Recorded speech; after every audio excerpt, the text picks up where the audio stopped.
have a bit of a full glam moment happening here. And so I thought, since my makeup is completely done, I would teach you guys how to do this eye. First things first, I do have a little bit of my amber highlight, and it's fine that it's creased, it's totally fine.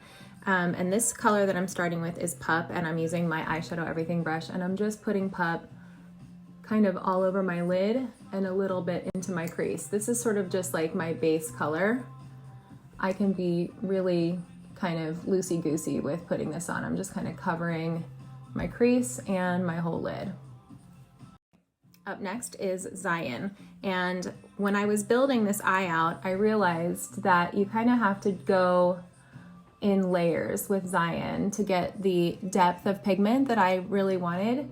So I'm just starting with a light little bit in my crease. I'm just concentrating it on the outer part of my brow bone.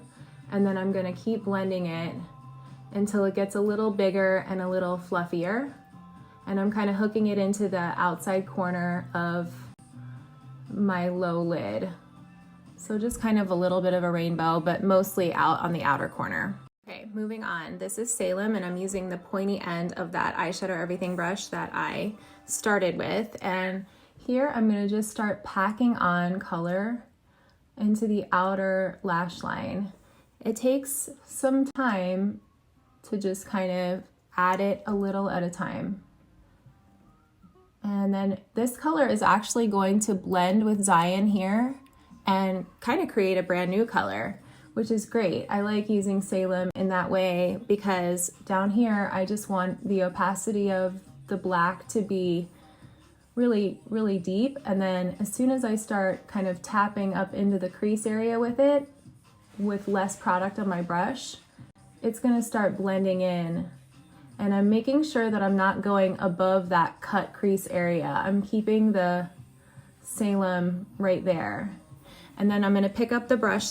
Okay, so once I have both of those colors kind of mixed into my deepest part of my crease, I'm gonna take this teeny tiny little brush. I really have no idea where this came from. And it's very firm. And it's great for kind of getting really tight into the lash line. So I'm just gonna pull some Salem, use the tiniest brush you have. The point of our multitasker brush can also be good for doing this. So what I'm gonna do now is really just black out my lash line on the top and the bottom. And I'll show you, there's one other product that I'm gonna use for that. But that's basically the top. Okay, so now I'm gonna tightline the underside. Can you see how under here it's totally black? And I'm doing that because I do have a artificial lash on, and you can see that there's like flesh kind of peeking out under there. And I like a more bold eye will have like complete blackout everywhere. So this is Makeup Forever's Aqua Resist Smoky Shadow. It's a stick. It's almost like a crayon, and it's waterproof. You have to use a waterproof product to do this because it's your waterline. So I'm just grabbing a teeny tiny little bit of this on the end of my multitasker, and you kind of have to just like lift your lid and start getting right underneath. It's a little uncomfortable the first time you do it, but you kind of get the hang of it. And sometimes it's really helpful if you have like a close-up mirror to look in the close-up mirror while you do this. And you're just gonna go all the way under the lashes until it's completely blacked out. All right, I went ahead and tightlined my waterline on my low lash too, and now I've picked up another teeny little skinny brush. I don't have as many multitaskers as I like, but you need lots of little detailing brushes to do this. So this is number 33. This is our green. And so any little detailing brush will do. And what I'm gonna do here is grab and kind of line right underneath with this green. I'm gonna run that pretty green, and I love the contrast between the green and the red in Zion. Very Christmassy.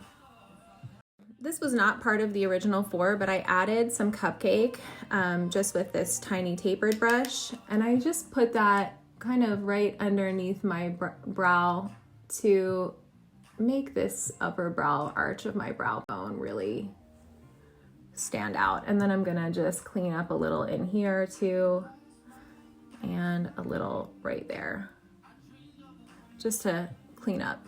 It's kind of, oh, I've got a little transfer. Gotta watch that transfer. It will go away. The lash on top will prevent that from happening too. All right, and don't even know if this is an essential step for you because we have a good amount of shadow on there, but I'm gonna just take my roller liner and run it across real quick, just in the interest of being thorough about that black. Okay, I really wanted to concentrate on getting my mascara on, so I did it off camera, and then I just sprayed a tiny little mist of my Stay Spray on the lid just to set that so that it doesn't move and it's there all day. I'm just fanning it off. So now we're gonna add a lash. Okay, I have my glue on my lash.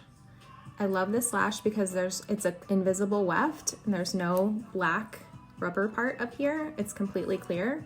So I'm just waiting for my glue to get nice and tacky. The glue that I used was this duo glue. It kind of goes on with like a blue appearance, but it'll dry completely clear. You want to wait like 10 or 15 seconds, maybe blow on it a little bit, and then whenever you add the lash, you want to kind of gaze down. I'm using a small mirror here, and you want to place it just above your natural lash and tack it down in the center. Hold it there for a second and then let go, and then tack down your corners. So once the center is nice and tight, you can just take your tweezers and tack down your corners. And then you can even just kind of press them in with your fingers. So you just keep kind of pushing it in while the glue is setting up. It's super easy.